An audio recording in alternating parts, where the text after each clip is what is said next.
12 منافقین کے نام کن کتابوں میں آئے؟ علماء سے پوچھے، میں نے بھائی میں تو جاہل آدمی ہوں، میرا اس پہ کلپ دیکھ لیں، رسول اللہ کا قاتل کون، اس میں جتنی میں بات ان کیمرہ یا آن کیمرہ کر سکتا تو میں نے کر دی. قاتل چھپا دیے گئے تھے، نبی کا قتل حجرے میں ہوا.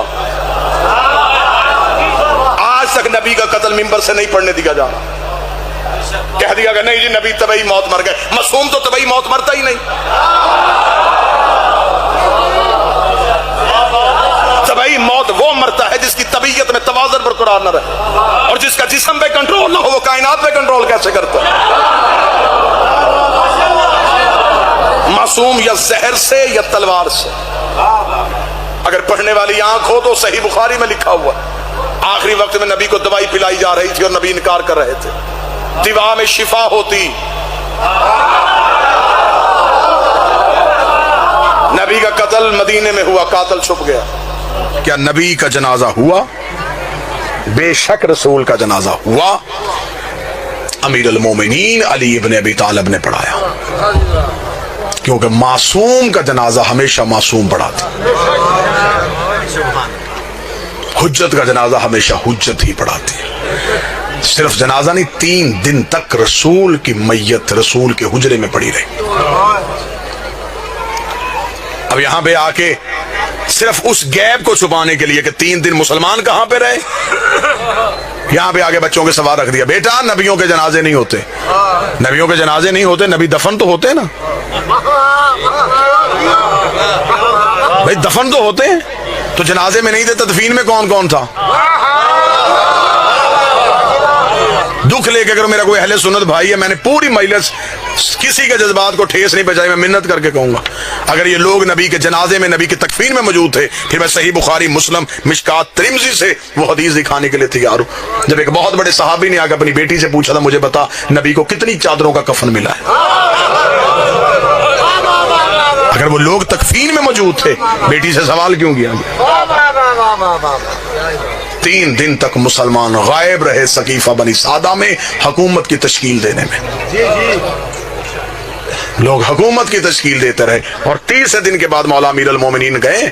احتجاج تبرسی میں حوالہ، 30 دن مولا امیر المومنین گئے. مولا نے جا کے سقیفہ میں اپنے نیزے کو گاڑا ہے. نیزے کو گاڑ کے مولا نے فرمایا، تم نبی کے جنازے پہ کیوں نہیں آئے؟ انہوں نے کہا یا علی ہم حکومت بنا رہے تھے. فرمایا کیا کیا تم نے حکومت کا؟ کہنے لگے اسے وزیر بنا دیا ہے، اسے امیر بنا دیا. امیر المومنین کا خطبہ ہے تاریخ کا. امیر المومنین نے کہا اچھا تم نے علی کے فیصلے کو ترجیح نہیں دی؟ انہوں نے کہا یا علی یہاں اجماع امت زیادہ تھا. علی نے کہا جتنا بھی زیادہ تھا کیا تم میں کوئی کعبے میں آیا تھا؟ نہیں یا علی کسی نے رسول کی زبان چوسی ہو. نہیں یا علی کوئی نبی کے ہاتھوں پہ پلا ہو. نہیں یا علی کسی نے دعوت ذوالعشیرہ میں کھڑے ہو کے نبی کی تائید کی ہو. نہیں یا علی کسی نے بت توڑے ہوں. نہیں یا علی کسی نے ہجرت کی ہو. نہیں یا علی کوئی مدینے میں رسول کے ساتھ چلتا رہا ہو. نہیں یا علی کوئی فاتح خیبر ہو. نہیں یا علی کوئی کل ایمان ہو. نہیں یا علی کوئی یعصوب الدین ہو. نہیں یا علی کوئی قائد غر المجلین ہو. نہیں یا علی کوئی فاتح درین ہو. نہیں یا علی کوئی نقطہ باب بسم اللہ ہو. نہیں یا علی کسی نے انگوٹھی دے کے ولایت خریدی ہو. نہیں یا علی کسی کے دروازے میں تارا کمی بن کے آیا ہو. نہیں یا علی کسی کی بطول جیسی بیوی ہو. نہیں یا علی کسی کا حسن جیسا بیٹا ہو. نہیں یا علی کسی کا حسین جیسا بیٹا ہو. نہیں یا علی کسی نے نبی کے ہاتھوں اپنا اعلان ولایت کروایا. نہیں یا علی اتنا کہنا تھا یا علی گھوڑے کی زین میں بیٹھے. علی نے نیزہ سقیفے سے اٹھا کے کہا تم جتنے بھی زیادہ تھے میں تمہیں کہہ دوں میں بھی نکاح سے، میرا باپ بھی نکاح سے، میرا دادا بھی نکاح سے، ہم نکاح والوں کے بیٹے ہیں، گناہ والوں کے بیٹے رہے.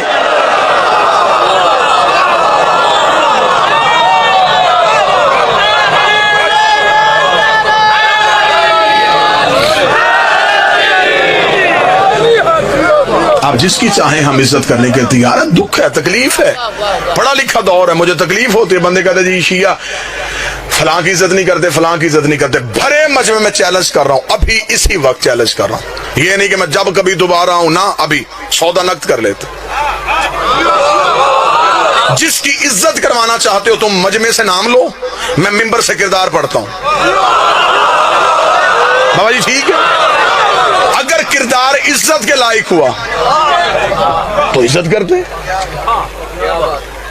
یہ تو غلط بات ہے کہ آپ اپنی کتابیں بھی نہ پڑھیں.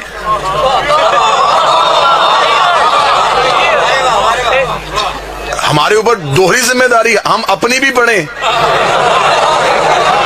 پھر آپ کی پڑھیں، پھر ان میں سے چیزیں نکال کے آپ کو دکھائیں. میری جان اپنی کتابیں تو پڑھو. معیار کیا ہے؟ دیکھیے قطن یار، ہم شیعہ اتنی محبت کرنے والے لوگ ہیں، جو گھوڑا نبی کے بیٹے سے وفا کر گیا ہم آج تک اس کی شبیہ بنا کے چوم رہے. کیا یہ محبت کی علامت نہیں؟ تو یہ ہو سکتا ہے کہ کوئی بندہ نبی کی اولاد کے کام آیا ہو، ہم اسے نفرت کر کے ہم نے جہنم میں جانا ہے؟ جی ہم صحابہ کی عزت نہیں کرتے. میرے اہل سنت دوست بھائی بیٹھے ہوئے ہیں، کون کہتا ہم صحابہ کی عزت نہیں کرتے؟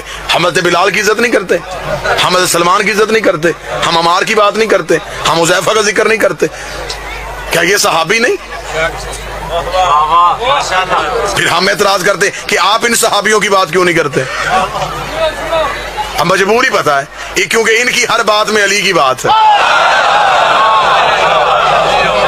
معیار کیا ہے صحابیت کا؟ معیار کیا ہے؟ نبی کے پاس بیٹھنا صحابیت ہے. پھر اگر نبی کے پاس بیٹھنا صحابیت ہے تو پھر تو ابو لہب بھی بیٹھتا تھا. میں باتیں تلخ تو نہیں کر رہا. آپ ہمیں بتائیں کہ صحابیت کا معیار کیا؟ مجھے بتائیں. میری سمجھ میں نہیں آتا کہ مدینے سے نکلنے والا بھی صحابی، نکالنے والا بھی صحابی، قتل کرنے والا بھی صحابی، قتل ہونے والا بھی صحابی. معیار صحابیت کیا ہے؟ طے کر لیتے ہیں، قانون بنا لیتے ہیں. شیعہ سنی جھگڑے دیہاتوں سے ختم ہوتے ہوتے شہروں تک چلے جائیں گے. یہاں سے یہاں تم بل پاس کرو، پارلیمنٹ ہاؤس تک بل پاس کروا لو. ہم شیعہ سب سے پہلے دستخط کرنے کے لیے تیار ہیں. ہم سے قرآن کے حاشیے پہ دستخط کروا دو، ہم لکھنے کے لیے تیار ہیں. جو بھی مسلمان کلمہ نبی کا پڑھے گا، کسی صحابی کو برا کہے گا، وہ کافر، وہ جہنمی، وہ مرتد، اسے پھانسی، اسے سزائے موت. جو صحابی کو برا کہے اسے ملعون سمجھا جائے گا، جو صحابی کو برا سمجھے اسے جہنمی کہا جائے گا. اگلا قانون بھی تمہیں ماننا پڑے گا، جو برے کو صحابی کہے اسے بھی ملعون کہنا پڑے گا. شیعہ مرتا مر جاتا ہے، یزید کو رضی اللہ نہیں کہتا. ایک لمحے کے لیے گھروں میں بیٹھ کے سوچو کہ اسلام تمہیں کیا دے کے گیا ہے. کوئی مسلمان یہاں ہاتھ رکھ کے نماز پڑھا، کوئی یہاں ہاتھ رکھ کے پڑھا، کوئی یہاں ہاتھ رکھ کے پڑھا، کوئی کھول کے پڑھا. جو یہاں ہاتھ رکھ کے پڑھا اسے پوچھو یہ کیا؟ جی رسول یہاں ہاتھ رکھتے تھے، یہ رسول یہاں رکھتے تھے، یہ رسول یہاں رکھتے تھے، یہ رسول ایسے پڑھتے تھے. یہ کام دن میں نبی 5 دفعہ کرتے تھے.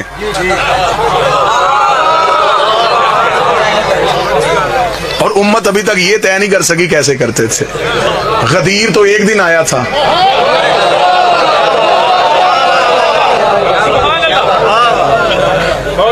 بہت اچھے آؤ ضدیں چھوڑو، بحثیں چھوڑو، آل محمد کے دروازے پہ آؤ. ان سے بڑا کائنات کا بادشاہ کوئی نہیں ہے. نبی کے بعد وسیلہ یہ ہے، نبی کے بعد ہدایت کا سارا سلسلہ ان کے پاس ہے.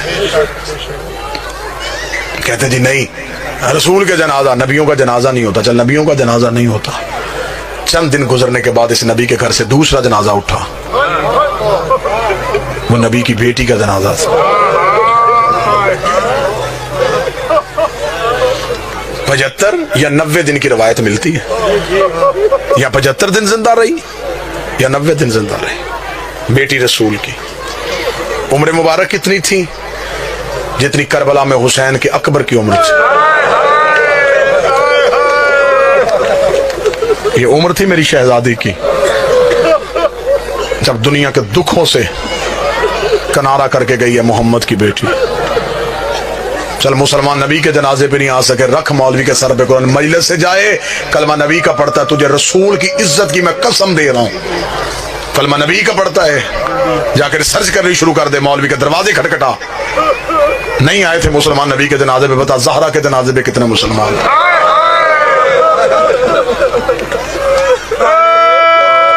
آدھی رات کو دفنا کیا ہے علی بطول کو.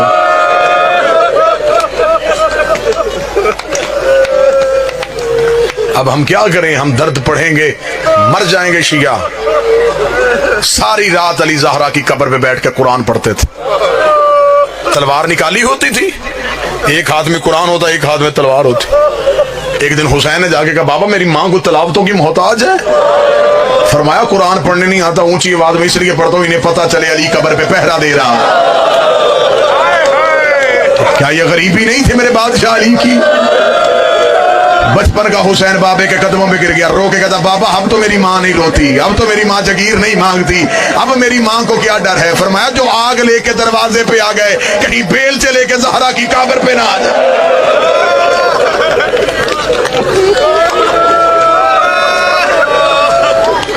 رکھ مولوی کے سر پہ قرآن۔ تھوڑے عرصے بعد اس نبی کے گھر سے تیسرا جنازہ اٹھا، وہ نبی کے بیٹے کا جنازہ تھا۔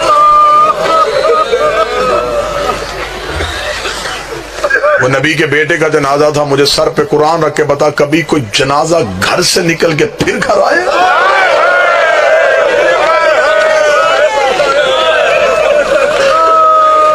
یہ پہلا جنازہ ہے کائنات کا جو گھر سے نکلا ہے واپس گھر آئے۔ 70 تیر نکالے ہیں بہن نے بھائی کے جنازے سے، میں نے پڑھ دیا آپ نے سن لیا۔ 70 تیر نکالے ہیں زینب نے حسن کے جنازے سے۔ بسم اللہ۔ واجب الاحترام قابل صد احترام خطیب عالم اسلام سرکار علامہ قبلہ علی ناصر الحسینی صاحب تشریف لے آئے۔ بس یہیں پہ 2 جملے پڑھوں گا، بس یہیں پہ جو بندہ ہے میں مصاحب چھوڑوں تو پھر جو آگے آنا چاہے وہ آگے۔ 70 تیر نکالے ہیں زینب نے حسن کے جنازے سے۔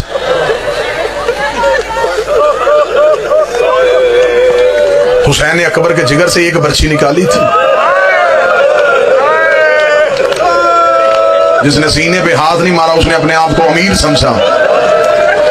حسین اصغر کی گردن سے ایک تیر نکالا تھا، زینب نے 70 تیر نکالے۔ آخری تیر بھائی کے جنازے سے نکال کے زینب رو کہتی حسین ایک دفعہ مجھے نانے کی قبر پہ لے کے جا۔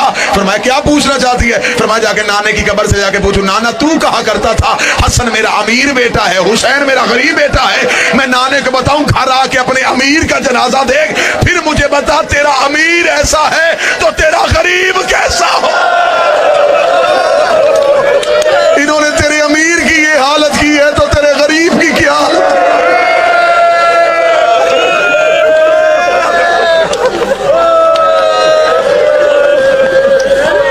4 جنازے میں نے پڑھ دیے۔ سر پہ قرآن رکھ کے بتا 5واں تو امت نے اٹھانے نہیں دیا۔ 3 دن نہ کفن،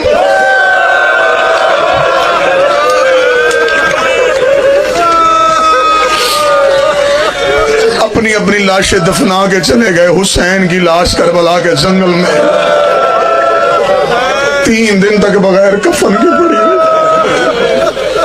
علامہ حافظ کفایت حسین اپنی کتاب میں لکھتے ہیں امت نے 7 حصوں میں حسین کی لاش کو تقسیم کیا۔ کسی کے ہاتھ حسین کا امامہ آیا، کوئی حسین کی عبا اتار کے لے گیا، کوئی حسین کی قبا اتار کے لے گیا۔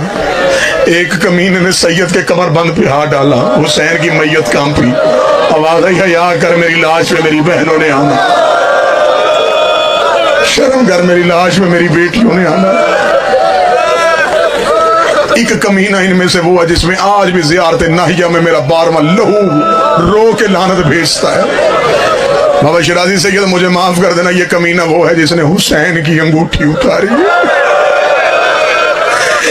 آج بھی میرا 12واں پردے پہ لعنت کرتا ہے، کوئی نرم دل شیعہ بیٹھا مجھے معاف کر دینا، اس ملاؤں نے حسین کی انگوٹھی اتاری ہے۔ یہ خود کہتا ہے کہ جب میں حسین کی لاش پہ پہنچا کوئی حسین کا امامہ لے گیا تھا، کوئی حسین کی عبا لے گیا تھا، کوئی حسین کی قبا لے گیا تھا۔ اس نے کہا میری نظر پڑی حسین کے ہاتھ پہ، حسین کے ہاتھ پہ انگوٹھی تھی، میں نے سوچا مدینے کا شہزادہ ہے، انگوٹھی اس کی قیمتی ہوگی۔